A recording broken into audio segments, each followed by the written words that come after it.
Alabado sea el nombre de nuestro Señor, amén. Tome pues su lugar en esta mañana, sean todos bienvenidos. No tengo más anuncios por acá, pero agradezco a Dios por la vida del hermano Marquitos, que hoy nos vino a visitar. Me dio mucho gusto verte. En la semana estuve hablando con mi esposa de ti, cosas buenas. Estuve pensando por ahí algunas otras y mira qué bueno es Dios que hoy nos permite estar juntos, hermano. A cada uno de los que vienen cada 8 días, bienvenidos sean. A la hermana Verónica, que ya la habíamos visto desde el viernes. Qué bueno que ya andas por acá otra vez, hermana. Cada uno de ustedes. Que Dios les bendiga, amados hermanos. Comencemos pues. En esta mañana damos gracias a Dios porque Él nos ama. El amor de Dios es eterno. Y damos gracias a Dios por eso. Damos gracias a Dios porque Él es fiel. Su fidelidad es eterna como Él. Y también queremos darle gracias a Dios por la oportunidad que nos brinda por medio de la persona de nuestro Señor Jesús, poder bendecir su nombre. ¿No es cierto, hermanos? Yo les decía a los hermanos en la mañana que en estos días que las personas están muy fiesteras, con diferentes motivos, sabemos que por tradiciones en nuestro país, tristemente, a los que no les ha resplandecido el Evangelio, están metidos en sus cosas desde el 28, creo que fue el viernes, ¿no? Con sus cuestiones en donde ellos no conocen la gracia de Jesús y adoran a dioses que no son dioses. Pero bueno, nosotros agradecemos a Dios porque nos permite bendecir su nombre. Sabemos que podemos llegar delante del trono de gracia por los méritos de Jesucristo y a través del poder del Espíritu Santo, ¿no es cierto? Bueno, quiero comenzar esta predicación después de agradecer a Dios, porque es bueno ser agradecido, hermanos. Hace algunos años, cuenta la leyenda, cuando estaba yo adentrándome en el estudio de la Biblia. ¿Sí conocen cuál es la Biblia, no es cierto, hermanos? Eso que traen en sus manos. Hace algunos años ya, entonces, pues me encontré con unos textos que impactaron mi vida. Yo no sé cuántos de ustedes han tenido esta bendición de que cuando vienen a la Biblia y de repente leen algo y eso es algo que realmente dices, wow, yo no sabía que existía esto. Bueno, cuando yo me topé con unos versículos, recuerdo, leyendo el capítulo número 2 del libro de los Hechos. Y cuando leí por primera vez la fiesta del Pentecostés, pues no entendí absolutamente ni papa. Lo único que aprendí de esas palabras era la fiesta. Y pues una fiesta como yo la traía en mi mente no tenía nada que ver con la fiesta de Pentecostés, ¿verdad? Número 1. Pero en la parte final del capítulo 2 aparece como consecuencia de la promesa que Dios había cumplido, que Dios había derramado de su Santo Espíritu sobre el corazón de las personas, atendiendo una profecía que el profeta Joel había referido, que tampoco conocía. Pero me impactó mucho mirar cómo al final de ese capítulo 2, Dios me llevaba a imaginarme cómo había sido el surgimiento a la iglesia a la cual yo pertenecía desde ese momento y a la cual tú estás perteneciendo en este día, gracias a Dios. Esta iglesia tenía una característica que fue orada por el Señor Jesucristo. Me di cuenta después de que leí Juan 17, esa oración estaba ahora tomando cuerpo y sentido en Hechos capítulo 2. Hablaba que las personas que habían recibido el Espíritu Santo que se había derramado, estaban ellos unánimes. Una de las características de esos primeros cristianos era que la unidad en ellos era muy evidente. Describe a esos primeros creyentes como un solo cuerpo verdaderamente, viviendo no solo como un solo cuerpo, sino tenían gozo y cada uno de los que pertenecían a la iglesia de Jesucristo naciente estaba enfocado en su mente y en su corazón la gloria de Dios. En verdad a mí esos textos me impactaron tanto, hermanos, que me acuerdo habérmele acercado al pastor y le dije, pastor, me ha impactado mucho a esta porción de la Biblia, quiero pedirle permiso para imprimir esa porción en unas hojas blanquillas por ahí. Y recuerdo que al acceso al templo, al edificio, del lado derecho, pasando los baños, había un pizarrón en donde anunciaban cosas, eventos y demás. Y ese pizarrón pues todos lo veían, lo leían. Y le dije, pastor, deme la oportunidad de poner ahí esos textos, porque pues yo lo que quería es que toda la iglesia viera esos textos, pensando que tal vez algunos no lo habían leído, hermano. A lo que el pastor, con una mirada muy tierna, me dijo, sí, hermano, está bien, pégalos ahí. Bueno, tiempo después entendí por qué la mirada del pastor, como diciendo, ternurita. Pero yo lo pegué ahí, y eso hasta el día de hoy me sigue impactando mi corazón y mi vida, porque esa iglesia a la cual dice Hechos 2, es a la iglesia que pertenezco yo y a la que perteneces tú hoy día. Ahora bien, después de algunos años que pasaron de eso, y ya 7 como pastor, que es lo mismo, porque aún siendo pastor sigo siendo una oveja del Señor y sigo siendo su hermano en Cristo. Amén. Ahora, aún pasando eso, estoy convencido que para que seamos una iglesia que dé gloria a Dios como esa primera, debemos estar enfocados entonces en lo que Dios inspiró en su palabra.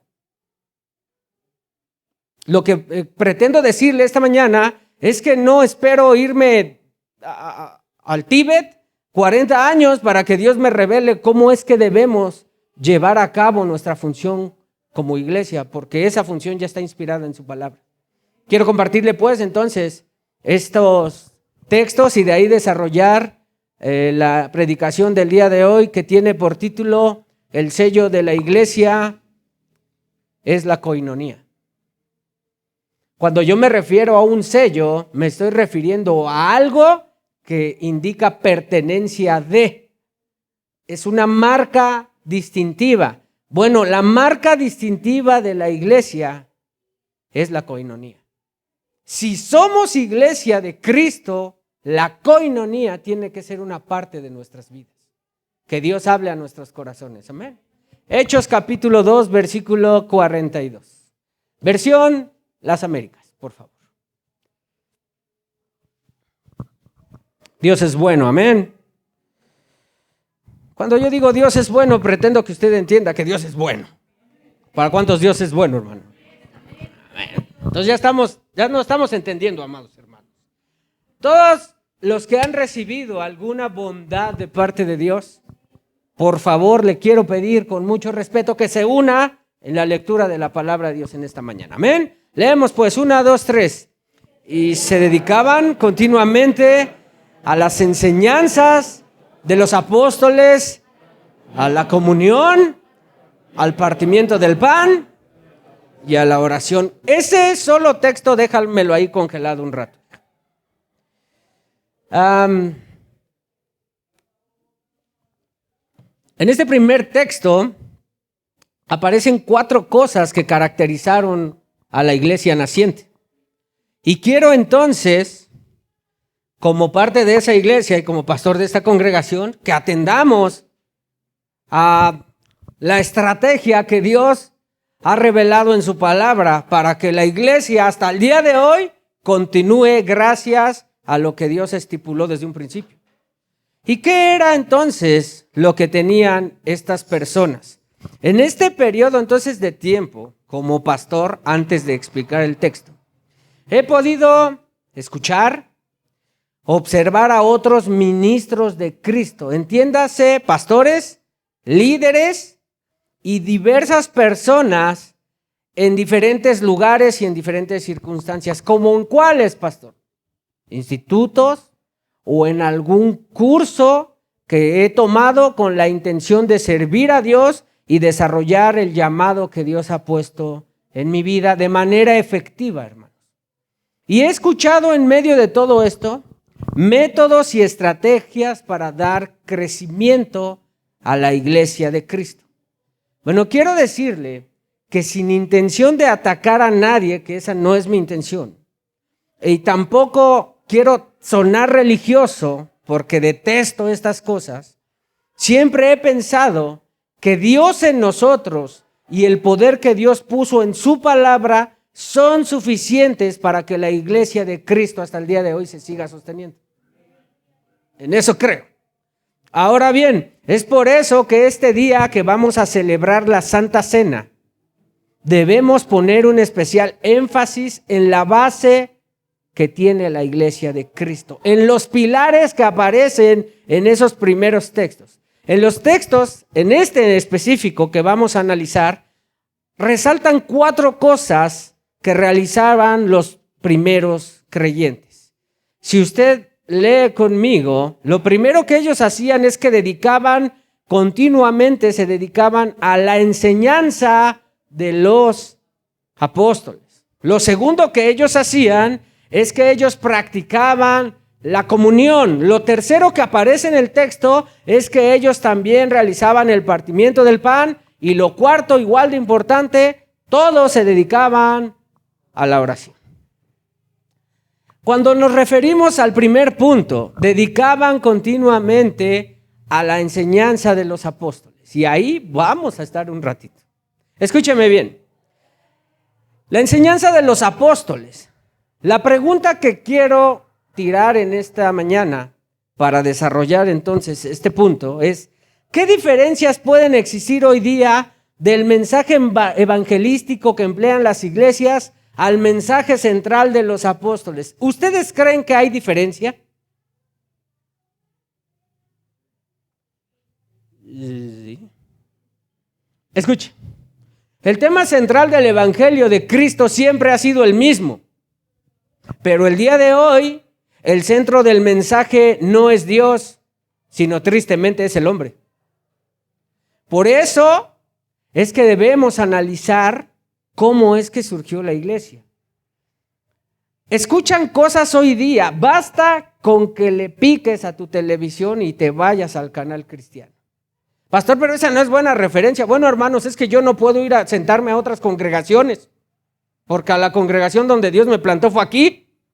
Ni modo que diga: hermanos, buenas tardes, vine a ver cómo dan sus sermones. ¿Alguien me está comprendiendo? O sea, no voy a hacer eso, ¿no? ¿Cómo es? Pero ¿qué se escucha de manera general en los mensajes de hoy? Escuchamos cosas como esta: que Dios ama al pecador, pero que aborrece al pecado. Que Cristo se hizo pobre para que tú seas rico. Que si Cristo es un caballero y toca a tu puerta y necesita Cristo que tú le abras las puertas de tu corazón. Y que lo único que necesitas para ser un hijo de Dios es hacer una oración en donde invitas al Señor a entrar en tu corazón. Créeme o no, esos son los mensajes que se escuchan en muchas congregaciones. El centro de todo, donde se reúnen, parece que es el hombre. Parece que ellos quieren mostrar a un Dios preocupado más por bendecirnos que por glorificar su nombre. Y la verdad es que cuando nosotros estudiamos la Biblia, de tapa a tapa, la Biblia se trata de Dios, no del hombre. Se trata de la gloria que Dios merece porque Él es Dios. Y en ese ínter, en donde Él es Dios, Él es tan bueno que nos ama, que nos bendice, que nos restaura, que nos libera, y que a través de eso Él se lleva más gloria. Pero ese es el orden. Ahora bien, después de que dicen cosas como: es que no ha hecho la oración. Yo me acuerdo que por ahí la década de, ¿quién sabe qué década? Cuando el hermano Margarito me empezó a predicar del Evangelio de Cristo, él me decía: ¿ya hiciste la oración de confesión? Y yo decía, yo no le preguntaba qué era eso, ¿no? Pero yo sí me preguntaba, ¿qué será eso? ¿Ustedes han escuchado eso, hermanos? Sí, pastor. Bueno, perdónenme, yo era un recién cristiano, hermano. Y los viejos lobos de mar, los hermanos más maduros en la iglesia, nunca me hablaron de eso. Pero mi papá me preguntaba, me decía: oye, ¿ya hicieron? Otra cosa que me decía mi papá: ¿ya hicieron el llamado? Y yo decía: ¿cuál llamado? ¿Alguien ha escuchado eso del llamado, hermanos? Hasta que un día escuché al pastor que dijo: hermanos, ¿alguien quiere recibir al Señor en su corazón? Y yo dije: debe ser eso. Dije: digamos, ¿yo? Y entonces yo pasé. Y dijo: a ver, hermano, repita después de mí. Y ya yo repetí. Amén. Y a continuación, como fórmula mágica, dijo lo siguiente, y he escuchado que muchos han dicho esto: en este momento hay fiesta en el cielo. porque tu nombre se escribió en el libro de la vida. Y yo dije, faltaba más.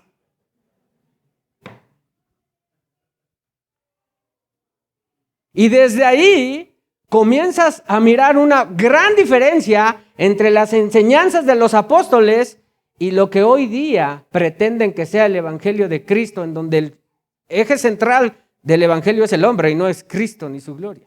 Pero los textos de esta mañana, los que vamos a leer más adelante, vienen precedidos de otros textos que sí hablan de las enseñanzas de los apóstoles. Y para eso, como iglesia, entonces tenemos que analizar cuál es el verdadero mensaje de los apóstoles para que a la hora de predicar el evangelio sepamos qué vamos a predicar. Antes de ir, quiero preguntarle algo. ¿Quién en esta semana predicó el evangelio de Cristo a alguna persona?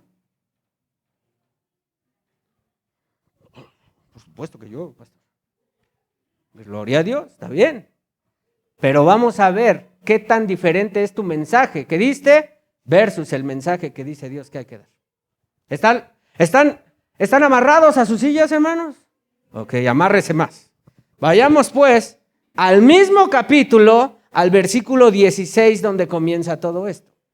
Voy a intentar resumir. Usted conoce al principio del capítulo 2, en donde habla de la fiesta de Pentecostés y que estaban reunidos y que el Espíritu Santo se derramó. ¿Se recuerda? Ok. Para el versículo 16 aparece el Espíritu Santo operando en el corazón del apóstol Pedro y en todos los demás que habían empezado. Ese día el Espíritu Santo permitió una manifestación extraordinaria. ¿Se acuerdan cuál fue esa manifestación extraordinaria? Ay, hermanos, con fuerza, ¿qué pasó? Hablaron en lenguas. ¿La gente entendía lo que ellos hablaban? Sí.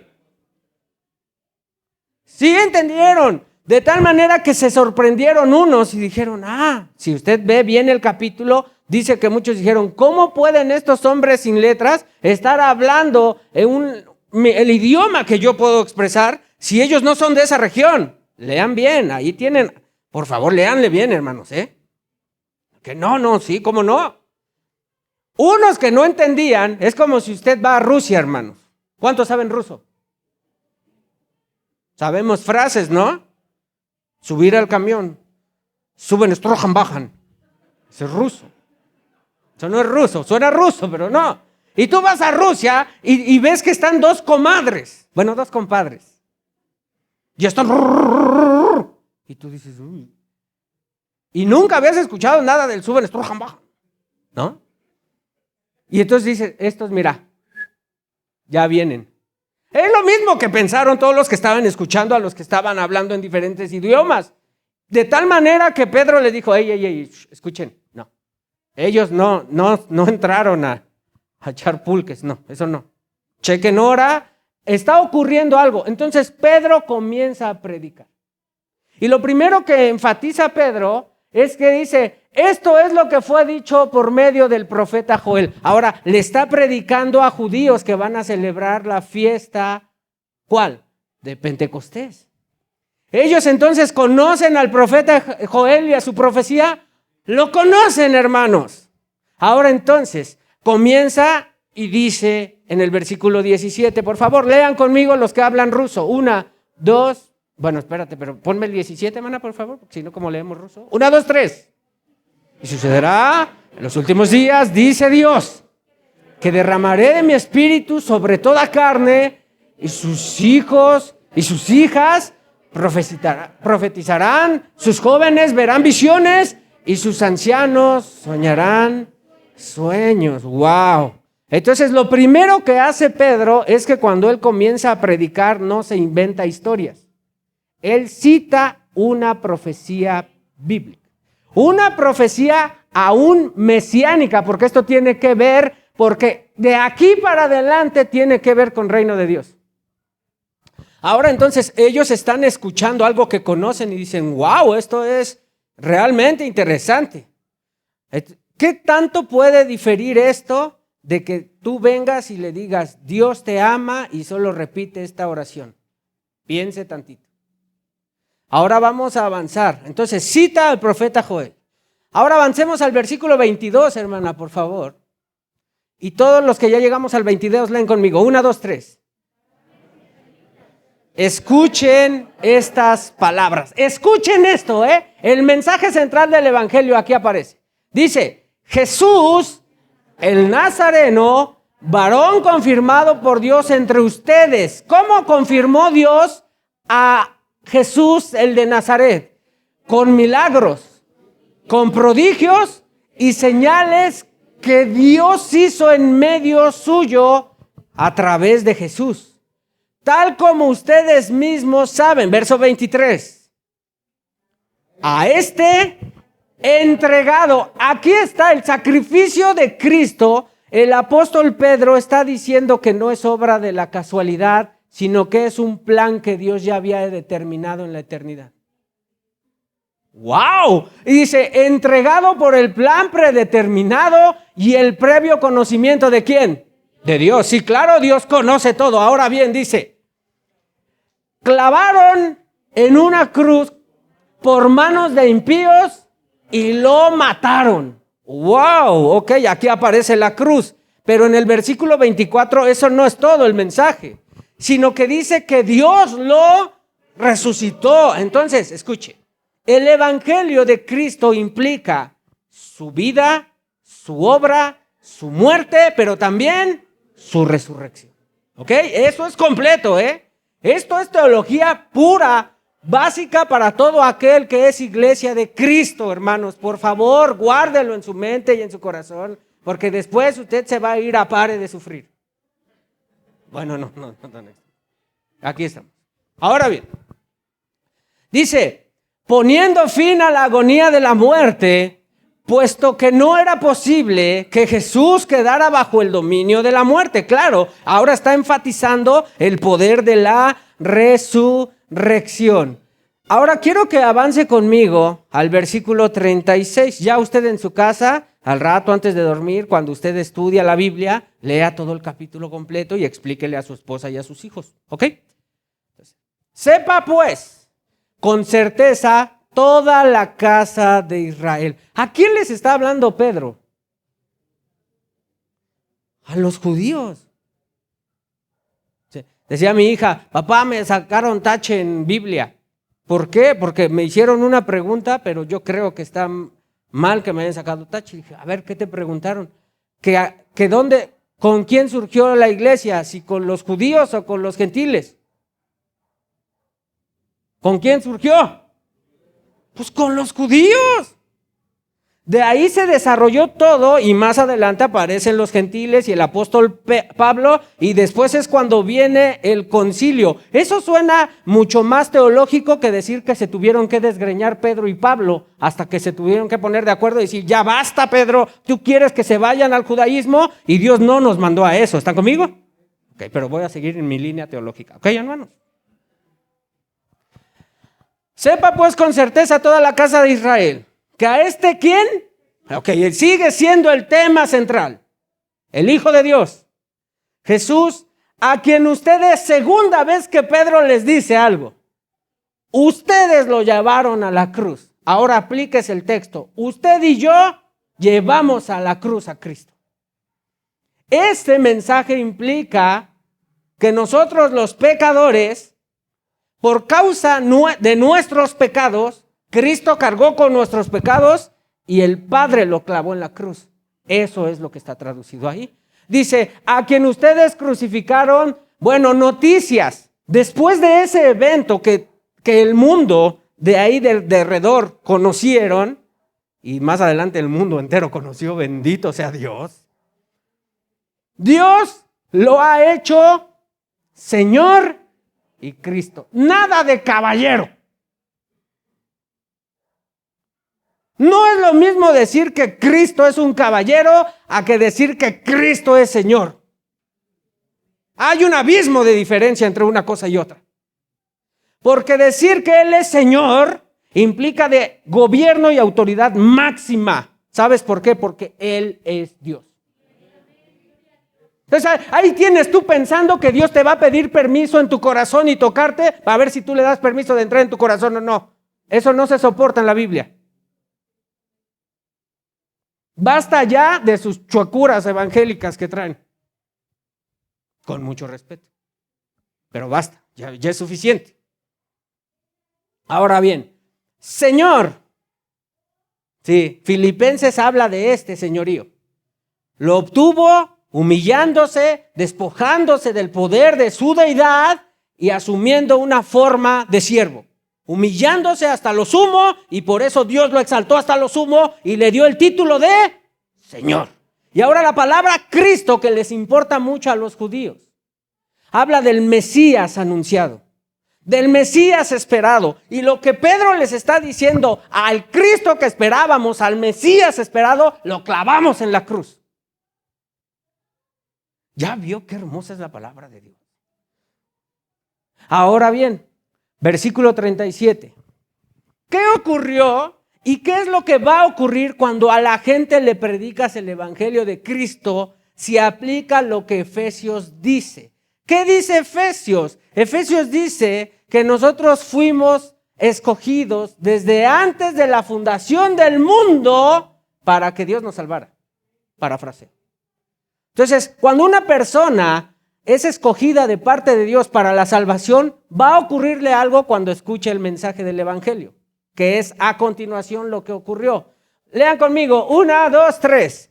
Al oír esto, compungidos de corazón, dijeron a Pedro y a los demás apóstoles, les dijo, hermanos, ¿qué haremos? ¡Wow! ¡Qué diferente es la enseñanza apostólica bíblica a las enseñanzas cristianas que hoy están por todos lados, hermanos!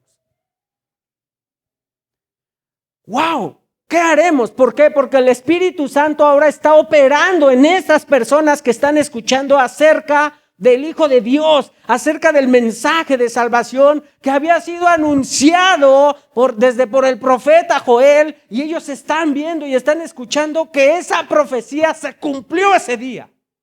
Y que Cristo es el Mesías esperado y que lo clavaron, pero también escucharon que no se quedó clavado, sino que el Padre lo resucitó con poder. Y entonces pregunta y dice, hermanos, ¿qué haremos ante esto que tú acabas de decir? Versículo 38. Y aquí viene la gloria a Dios. Y Pedro les dijo, arrepiéntanse y bautícense cada uno de ustedes en el nombre de Jesús para perdón de sus pecados y para recibir el regalo del Espíritu Santo. ¡Wow! ¡Cuánto amor hay en ese solo versículo! Oh, pastor, entonces el mensaje central, resumiendo, es que Dios ha hecho a Jesús Señor y Cristo. 1. Y 2, el mensaje, cuando la gente responde, bueno, mejor dicho, pregunta, Dios por medio de Pedro le responde y le dice, necesario es arrepentirse. Y nosotros ya hablamos del arrepentimiento.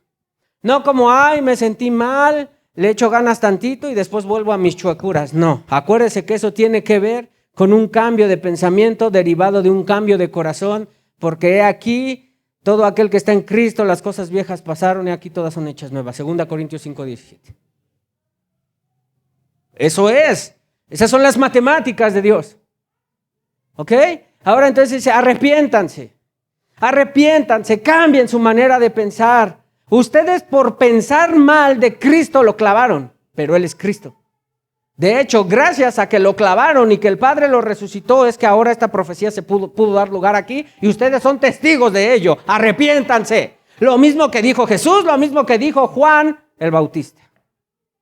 Es el mensaje del evangelio, arrepentimiento.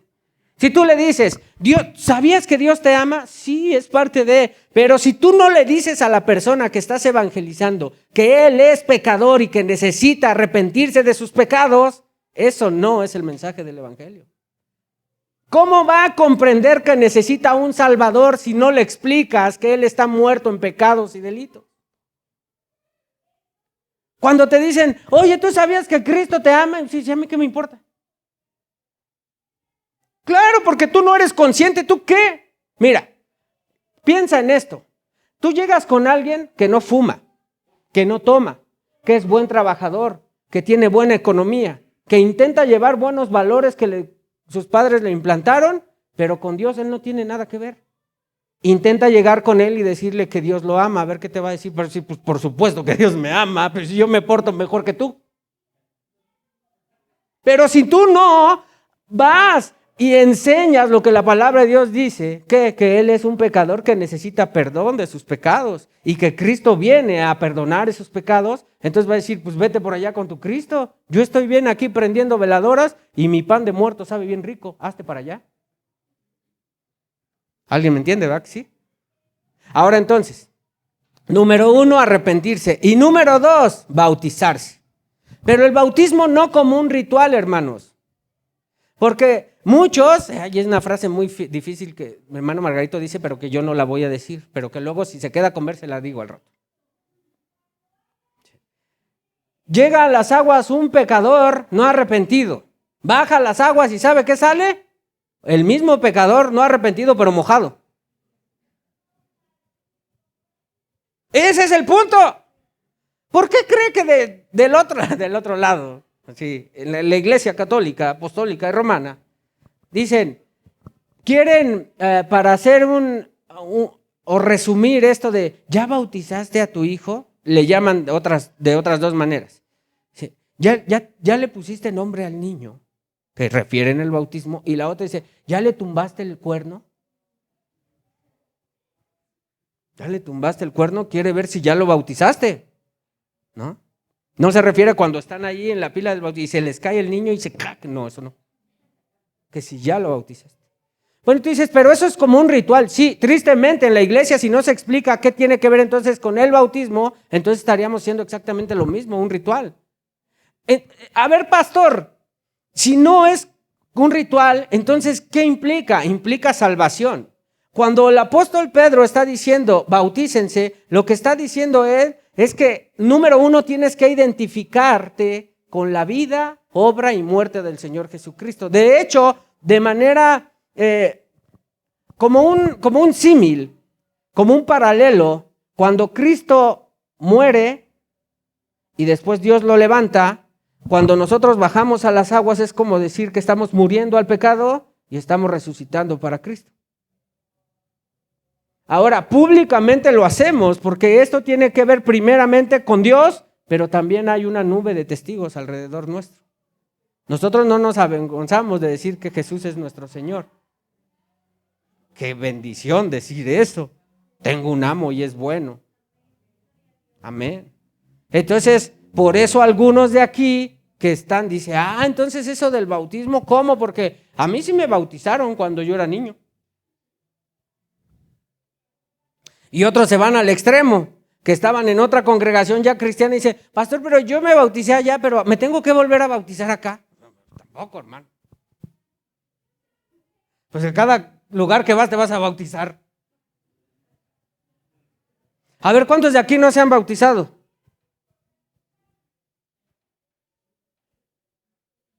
Bueno, tenemos trabajo, hay para bautizos. Y dicen, hay comida y nadar. No. Ya eso, ya no, ya. Luego hablamos de eso. Amén. Me está dando calor, hermano. ¿Verdad? Pero ¿soy yo o mi edad o es normal? ¿O es mi altura? Síganle. Muriendo al pecado y viviendo para Cristo. Es el punto del bautismo, ¿ok? Entonces, noticias. Si tú ya te bautizaste, fue lo que hiciste. Hiciste un compromiso con Dios. Y hay testigos aquí alrededor. Entonces, hermano, como dicen por ahí, pues dale. Mire, ya que ando por estos rumbos, le voy a decir una cosa. Usted sabe que el objetivo de las personas que se bautizaron, surgió una necesidad de nosotros como iglesia de darles un discipulado a los que se bautizaron. Bueno, le tengo noticias. ¿Sabe de los que se bautizaron cuántos vienen al discipulado? Nada más se echaron ojos ahorita. Y dice, hermano Marcos, ¿para qué vine? No, bueno, porque sabemos que se cambió el hermano. ¿Cuántos vienen?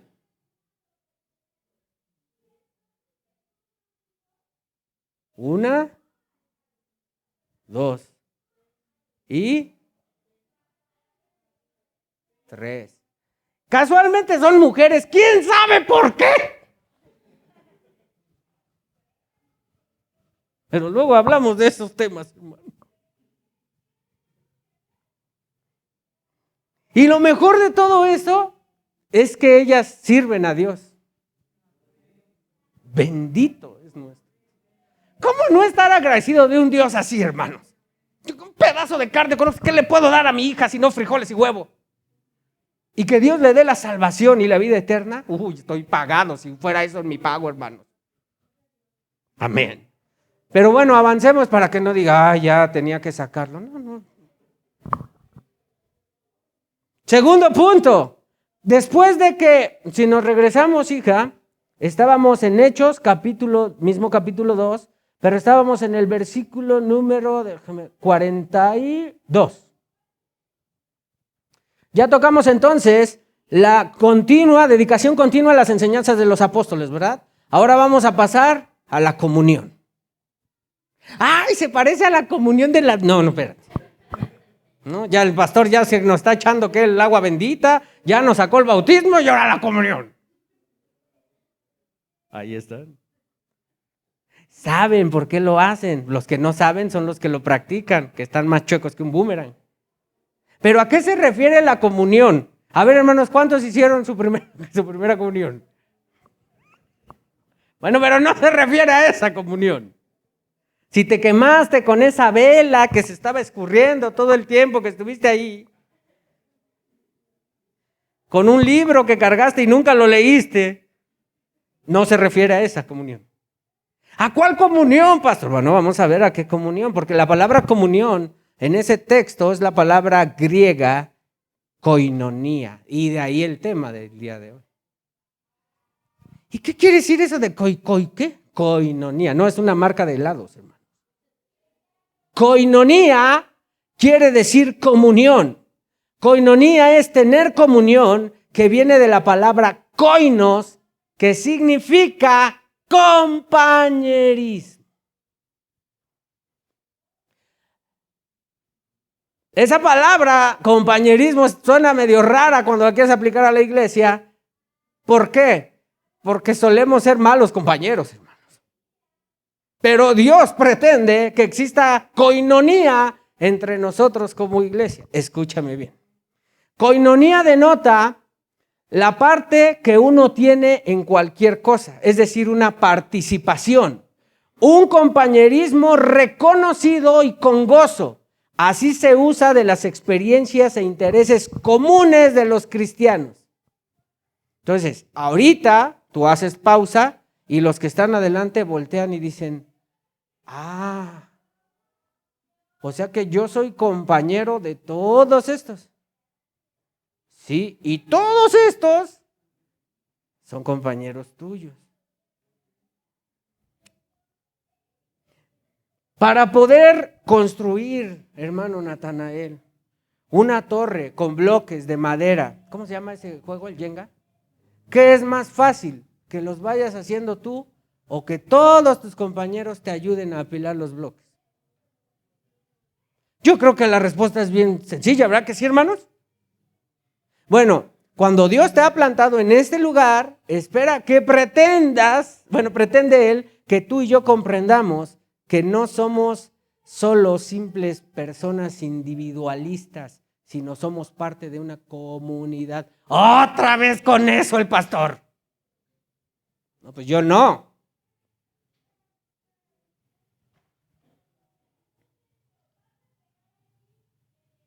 Entonces, ¿qué quiere decir? Yo quiero ilustrar un poco el compañerismo, si ustedes me permiten. Yo lo iba a hacer muy fácil, pero me lo quiero complicar. Le voy a poner dos tipos de compañerismo. Fíjense, alguna vez a aquellos hermanos que fueron o van al gimnasio, y ellos le llaman, o los policías. ¿Saben cómo le llaman los policías a su compañero? ¿Cómo le llaman? Pareja. En el gimnasio es lo mismo. Si tú tienes un compañero o tu pareja, tú sabes que tu entrenamiento va a ser mejor.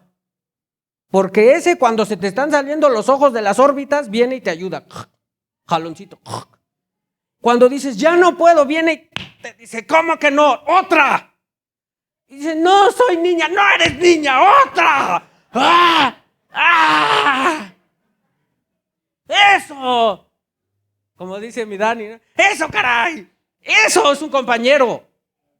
Alguien que se está gozando de que el otro se está esforzando y está logrando un objetivo. Tú eres más cristiano que cuando la primera vez platiqué contigo y eso ocasiona gozo en mi corazón. ¡Eso, caray! ¡De eso se trata! ¿Te acuerdas cuando agarrabas la barra? Y ahora llegas.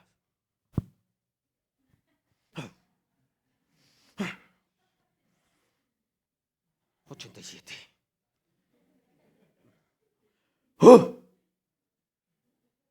¿Estás bien? Estoy entero. Ok, aplícalo el cristianismo. Hermanos, dice la hermana Betty, ¿cómo están?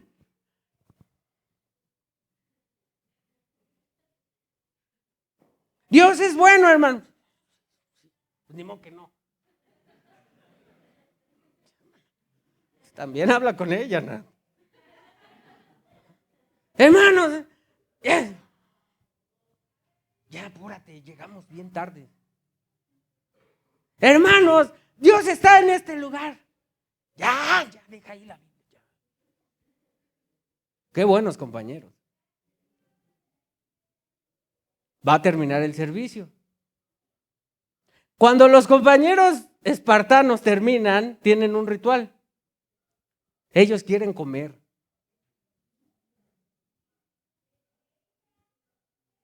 Hace hambre, dicen. Bueno, fíjese que en el texto, después cuando habla de comunión, habla de partimiento de pan. ¿Y sabe a qué se refiere eso? Comida.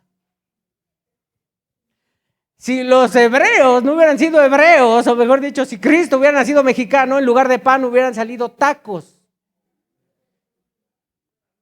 Pero por eso él dijo, yo soy el pan que descendí del cielo. No soy el taco al pastor ni el desodero. Ahora ubique, compañerismo más profundo. Y quiero citar, esto quiero que quede bien establecido. ¿Sabe de dónde me traje una ilustración buenísima de compañerismo? Bueno, del ejército. Quiero leerle, por favor. Textual, dice. El compañerismo es uno de los pilares en la relación entre militares, que va más allá de empleo y jerarquía. Se forja en el trabajo diario y cotidiano. Se fortalecen las vivencias de la unidad a través de los ejercicios que hacen de manera continua y las operaciones, y se consagra, ¿sabe dónde? Cuando están en batalla. Ellos están continuamente ejercitándose. Cuando un militar se entrena, ¿sabe cuánto tiempo se tiene que entrenar? Un militar es militar toda su vida. Noticias, un cristiano es cristiano toda su vida. Y un cristiano espera a Dios que tenga coinonía con los demás. ¿Ya no te acuerdas cuando ibas al fútbol?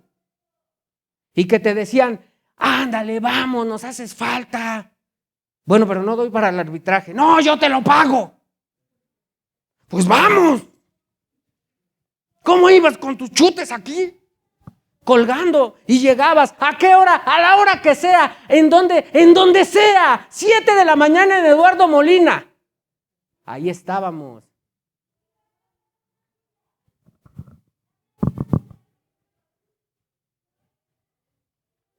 Hoy día entonces tenemos que reflexionar, amados hermanos, en dónde estamos parados.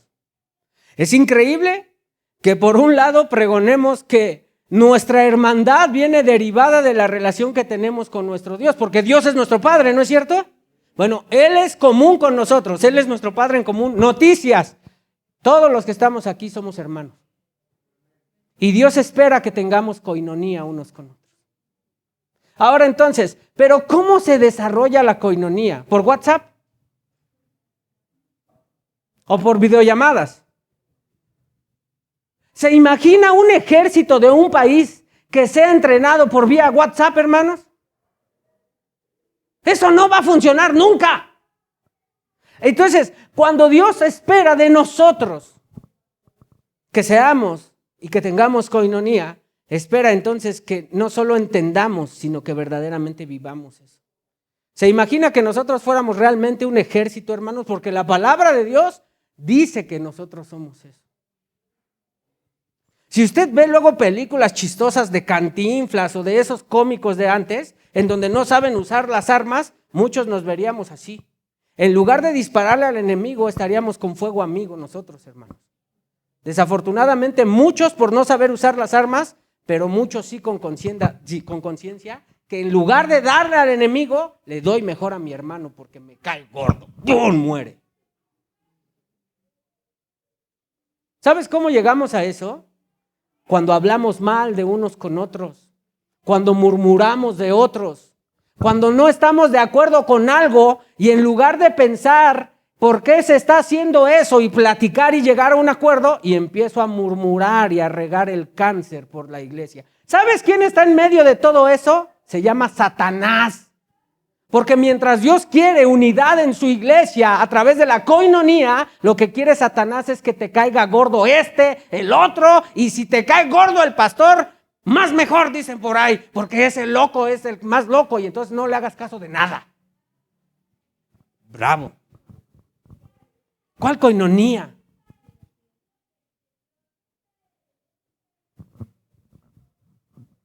Usted se puede imaginar, hermanos, que están los soldados y que viene el que es su teniente o su capitán.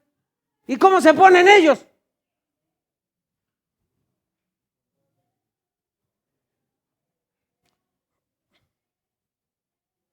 Ahora no le estoy diciendo que yo soy el capitán. Pero Dios me puso en este lugar. Y aún con los valores básicos hay que estar lidiando, hermano. Como el respeto, por ejemplo. Tranquila, hermana, no, somos cristianos, no te espantes. Dice la hermana Lorena, ay Dios, ¿dónde me viniste a sentar?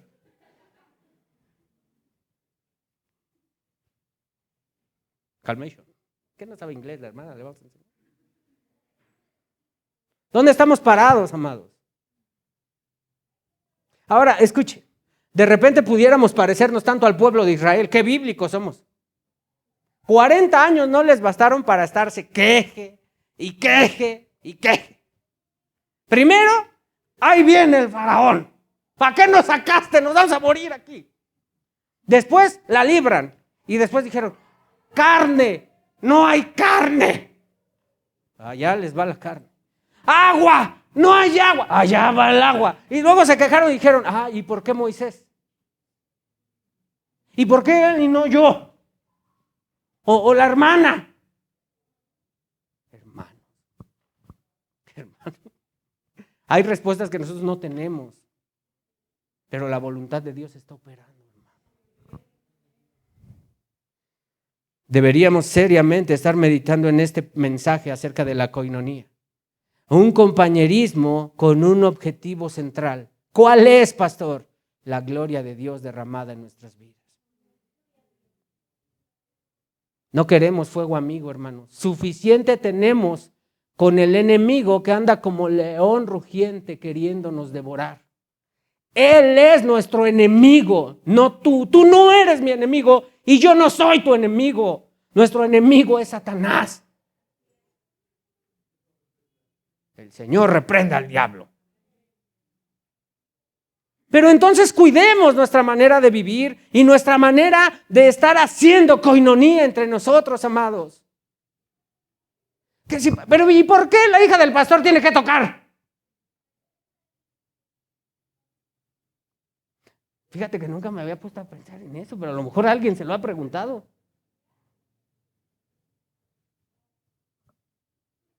¿Tú crees que alguien pueda preguntar eso, hermano Nat? Te dije, hay que cambiar de iglesia. Pasemos al punto 3, amados. Suena chistoso, pero no es nada chistoso, amados. No es nada chistoso. El partimiento del pan. ¡Ay, el pan de muerto, pastor! Ya déjese de cochinadas y tradiciones, hermano. ¿Usted sabía que el pan de muerto se parece mucho a los moños? Y nadie compra moños Pero le ponen unos huesos ahí y le dicen la mercadotecnia que compre eso y allá van. A ver, ¿cuál es el día que se está, es que es una palabra difícil para mí, institucionalizado? Espero que esté, porque es que luego los graba el Mario, ese lo cortas. ¿Cuál es el día oficial para comer tamales? Sí, claro. ¿Cuál es el día oficial para comer pozole? ¿Cuál es el día oficial para comer pavo y lomo?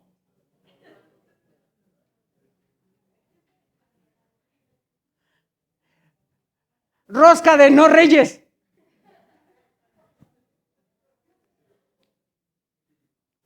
El ponche. Tradiciones arraigadas, hermanos. Chuecos. Pobres arbolitos, ya están temblando. ¿Por qué fui pino, Dios? Los guajolotes. ¿Cuándo comes guajolote? Y ahorita los guajolotes dicen no.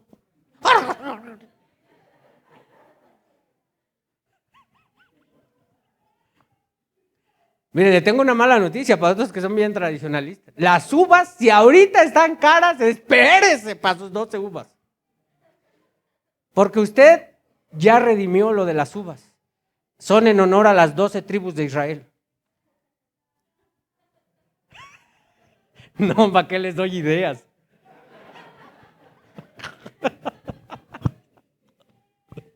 Ay, Dios, perdóname. Pasamos al pan, hermano. ¿Cómo? Escúcheme bien. Dice, vamos a leer el versículo 43 y al 45 para partir el pan. 43. Lean todos, por favor. 1, 2, 3.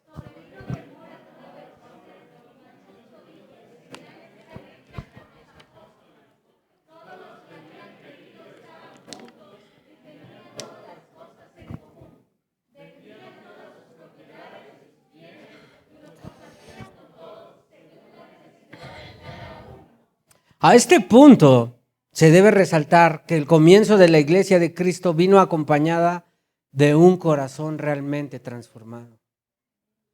Lo importante no es que los hermanos vendían sus propiedades y que los dineros los distribuían de tal manera que no había necesidad entre ellos. Lo realmente importante en estos textos es que todos eran de un mismo sentir y de un mismo corazón. A ellos les había resplandecido el evangelio de Cristo. Ellos comprendieron que su vida sin Cristo no tenía valor ni sentido y que ahora en Cristo les había regalado una grande familia. ¿Por qué no compartir entonces con ellos? ¿Por qué no estar junto a mis hermanos? A los que tienen cosas en común. ¿Qué cosas tenemos en común? Bueno, tenemos la misma fe en un mismo Señor. Y eso es un gran valor, hermano. Antes tú creías en estatuillas. Antes tú creías en piedras o en imágenes. Pero tu fe era una fe muerta. Pero nuestra fe nos llevó a la salvación y la vida eterna. La fe, la comunión, las cosas en común que tenemos no son comunes, son extraordinarias. Que Luis y yo hayamos creído en Jesús cuando estábamos separados de Él. Cuando ustedes, la hermana Lore, la hermana Betty, la hermana Graciela y ustedes que estaban también muertas en sus pecados y delitos, comparten la misma fe. Eso implica que verdaderamente el amor de Dios ha operado en ustedes y en nosotros. Es real que el amor de Dios se derramó en la persona de Cristo. Y cuando tú miras la cruz está vacía porque Él resucitó. Y eso implica que nuestros pecados fueron perdonados. ¿Cómo no animarme con alguien que es salvo como yo de la ira de Dios? ¿Cómo no me voy a agradar de que mi Marquitos entre por esa puerta? Si yo me acuerdo las primeras veces que vino, como cuando vino mi hermano Sergio, como cuando conocí a mi mártir Esteban, cuando conocí al hermano Yair y a cada uno de ustedes, y cómo el poder del evangelio nos ha venido transformando poco a poco. Tal vez en tu mente y en la mía no somos los mejores, pero ¿sabes qué? Dios nos mira como una iglesia gloriosa.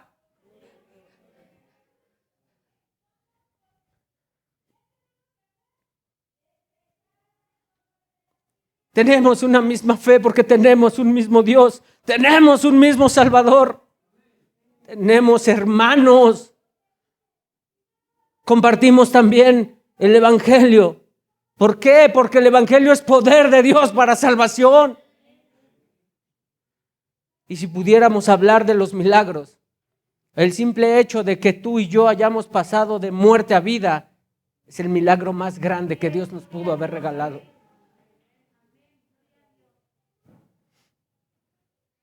Versículo 46, lean por favor porque estamos terminando aquí. Lean conmigo, 1, 2, 3. Día tras día continuaban unánimes en el templo y partiendo el pan en los hogares, comían juntos. ¿Cómo? Versículo 47. Alabando a Dios y hallando favor con todo el pueblo, y el Señor.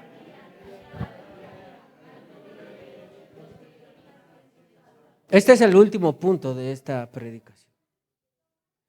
La unidad que miramos en Juan 17 está en completa operación en este punto. ¿Se acuerdan cuando Cristo dijo, Padre, que sean uno como tú y yo? ¿Para qué? Para que el amor tuyo esté en ellos. Y es precisamente ese amor el que capacita para amar a tu hermano. Es como Juan más adelante lo dice en relación de amar a Dios y no al hermano. Dice Juan que si tú amas a Dios o que si Dios te ama, tú puedes amar a tu hermano. Pero si tú no amas a tu hermano y dices amar a Dios, dice Juan que eres mentiroso. Iban al templo. ¿A qué iban, pastor? Iban a orar. ¿Se acuerdan cómo Jesús, nuestro Señor, refirió ese templo? Dijo, mi casa será llamada casa de oración. Evidentemente, los apóstoles a un principio, y sigo enfatizando esto, que por eso la iglesia surgió con los judíos, ellos tenían el templo y ellos acudían al templo a orar. Ellos tenían esas costumbres todavía. Todavía no venía esta separación. Ahora escúchame bien. El partimiento del pan. La iglesia naciente se reunía en las casas de los hermanos. Sí, no podían ir al templo a comerse unos sándwiches, ¿verdad? Pero se reunían en la casa de los hermanos porque ahí surgió la iglesia, en las casas. Ahora entonces, después lo que ocurría, con motivo de la cena del Señor, ellos compartían los alimentos. O sea, no solo se reunían a comer entre hermanos ejecutando la coinonía. Seguramente platicaban de algunas cosas que Dios estaba haciendo en sus vidas, de cómo Dios los había librado, de cómo Dios hacía. ¿Saben lo que estaban haciendo? Estaban ejercitándose en la fe, dando testimonio del poder de Dios en sus vidas. Y también, ¿por qué no decirlo? Lo que decíamos en la mañana. Tal vez algunos decían, ¿sabes qué? Mi economía no anda bien en este tiempo. Tengo muchos problemas con mi esposa, ¿sabes? De repente no la entiendo y siento que ella no me comprende y a veces siento que ya no nos amamos. Yo creo que estoy pensando en divorciarme. Siento, para hermano, no digas eso. Te comprendemos, vamos a estar orando. Mira, la palabra de Dios dice que nosotros somos una sola carne, que el matrimonio Dios lo ha instituido y es tan hermoso que el amor ahora es la base del matrimonio. Hermano, los esposos no nos amamos solo cuando sentimos amor. Nos amamos aún cuando no sentimos amor. Porque el amor se produce, porque es esto. Tú sabías que tu esposa es un vaso más frágil. ¡Ah! Por eso cuando le digo, ya, cállate, y se pone a llorar y llorar. ¿Dónde? Ahí. en la coinonía entre los hermanos. No es ir a comer, no es una competencia de a ver quién come más. Y eso quiero que lo aprendamos, hermanos. Mire, hemos pasado por varias etapas. Cuando empezamos con la congregación 7 años atrás, nos hemos tragado varios tragos amargos, hermanos. Me acuerdo que decíamos, vamos por las carnitas. ¿Quién sabe por qué nos encantaban las carnitas? ¿Cuántos somos? En el servicio éramos 5, pero cuando al final éramos como 25, no sé por qué.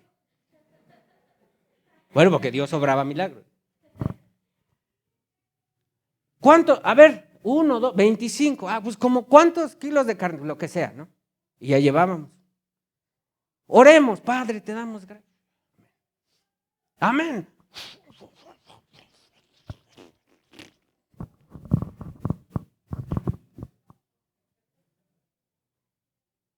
Bueno, pues no pasa nada, ¿no? Porque tiene hambre el hermano, no pasa nada. Pues sí, pero dentro de 8 días, otra vez. Y dentro de 15, otra vez. Y sabe que el momento bueno se fue todo al barranco. Porque ya después decíamos, ¿pero por qué hacen eso? Entendemos que unos a lo mejor no comen carnitas, pero estamos comiendo todos. ¿Alguien sabe lo que yo estoy hablando? No mueras, hermano, tranquilo. Tú también ni estabas. Ahora entonces, bueno, vamos a comer. Vamos a hacerlo con orden, hermano. ¿Quién tiene que comer? Todos vamos a comer. Y si alguien no tiene que comer, los hombres nos fletamos a no comer. Digan amén, hermano. Eso, hermano, tú me caes bien. Bueno, después vamos por tacos, hombre. No me vean así. Mire, ya casi se nos está muriendo el Yair. Ok, ahora entonces, ellos hacían una cosa. ¿Qué? Vivían Juan 17. ¿Y Dios qué hacía? Estaba sentado en el trono con los brazos cruzados. No, lo primero que ocurría es que Dios se llevaba la gloria. Porque estaban operando en su voluntad, en lo que Él les había dicho.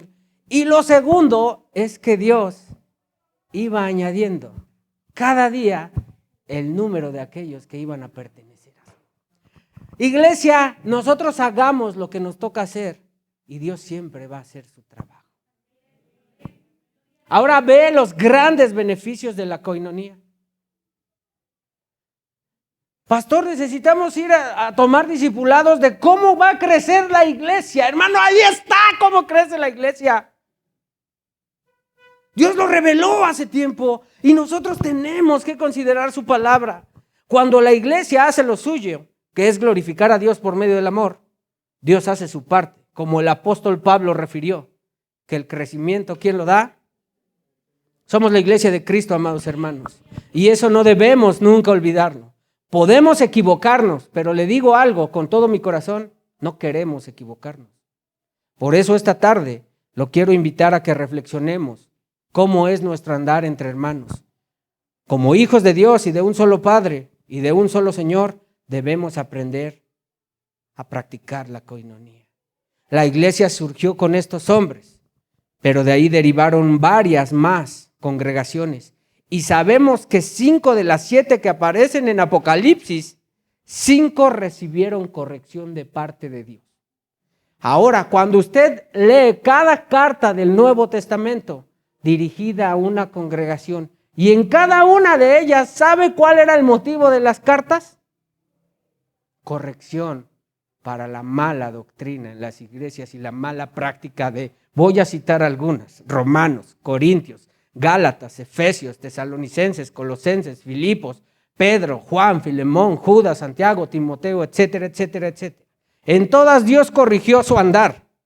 Temas desde no amoldarse al mundo, pasando por inmoralidades sexuales, desórdenes y abuso de dones espirituales.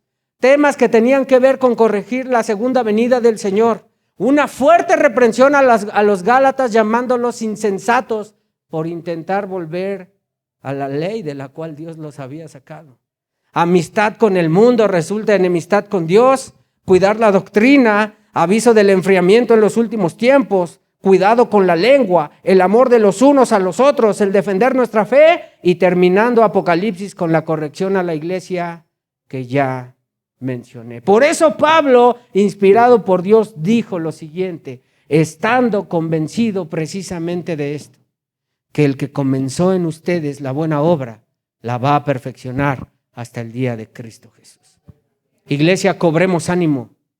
Amados, amémonos unos a otros y pidamos a Dios que nos ayude a no ser oidores de su palabra, sino hacedores de la misma.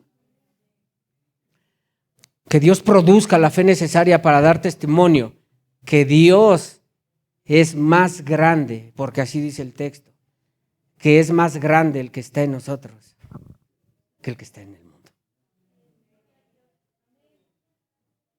Proclamemos entonces con nuestra vida que Cristo es quien sigue edificando su iglesia y que el poder de Dios es eterno como Él, que por eso sabemos que un día nos vamos a encontrar con nuestro Señor y nuestro Salvador.